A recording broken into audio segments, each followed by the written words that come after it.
everyone. Are you struggling to write an introduction for your essay? Clueless about what to write as the first sentence of your essay? Today, in this video, we'll see how to write an introduction using some simple tips and tricks. I'm Reggie and welcome to Drona Institute. So let's get started. In the previous video, if you remember, I told you how to analyze an essay question, identify the three parts of the question, and also what are the different types of the essay question. So today we'll see how to write the introduction. Introduction is nothing but paraphrasing the question. So since the question has three parts, we paraphrase each part and we get a three-sentence introduction. How to do that?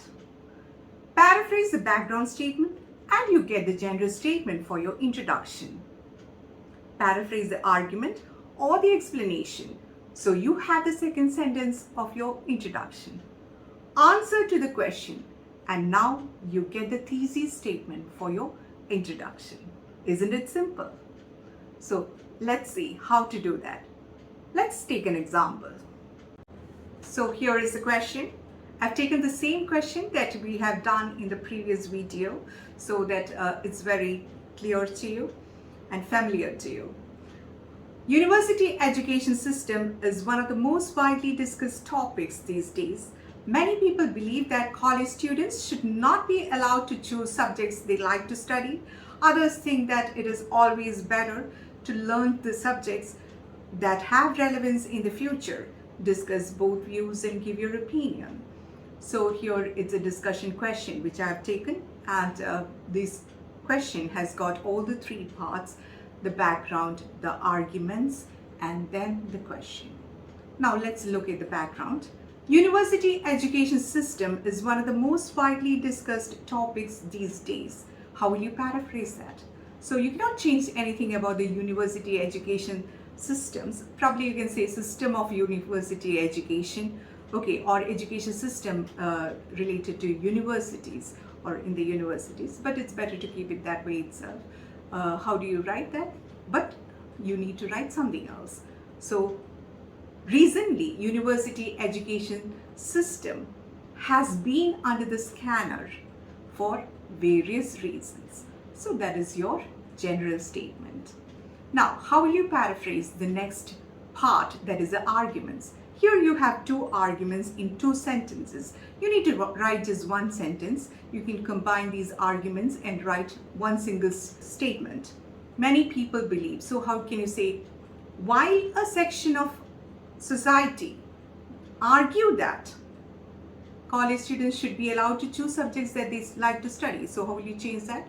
While a section of society argue that the students should be given the freedom to choose the subject according to their taste and interests. Then the other part, others believe that, okay, others think that. Another section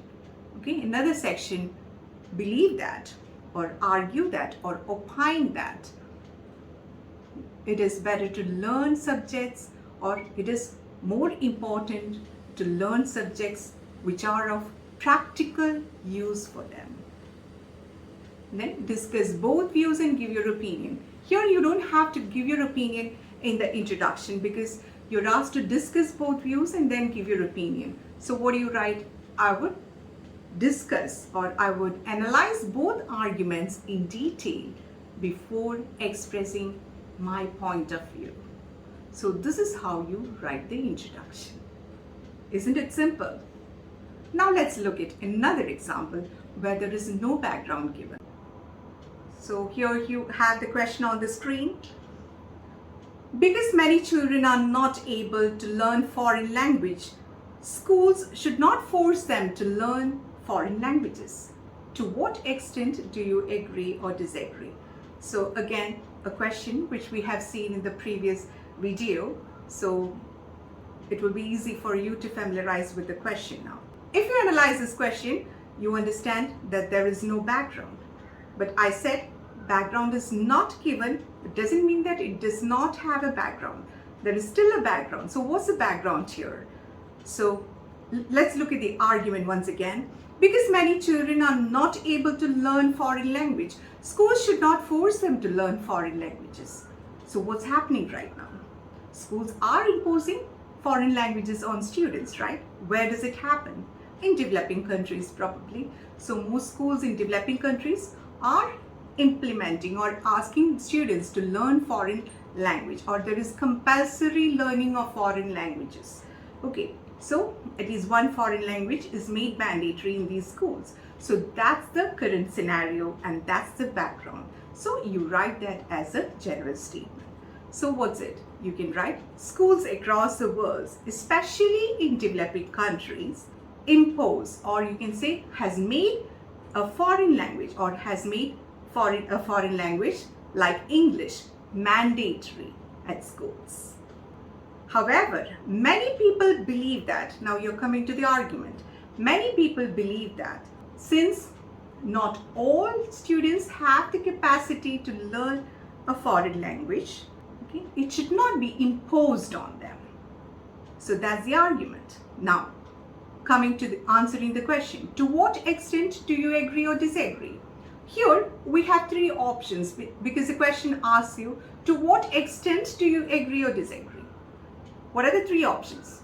I completely agree with this argument, I completely disagree with this argument, or I agree to some extent, or I partially agree. So these are the three options. So if you want to write the answer, you need to have a plan.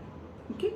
If you are able to write two body paragraphs with two valid points for agreeing, you can go with completely agree. If you have two valid points for disagreeing, you can go with completely disagree.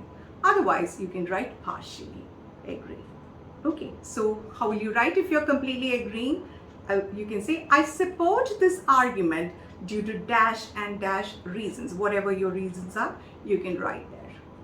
Okay, if you are not supporting, if you're completely disagreeing, how do you say, I refute this argument due to dash and dash reasons? Okay, now if it's partially agreeing, how do you say, although I believe that it is good to learn a foreign language, I am completely against imposing it on students. Okay, or maybe primary school students, whichever one you are writing in your body paragraphs, you can specifically say that here in the introduction. So this is all what you need to write a good introduction. Paraphrase the question. That's all what you need to do. To write 3 sentences, you don't have to bring from anywhere else. It's all given in the question itself. Just understand the question and write your introduction.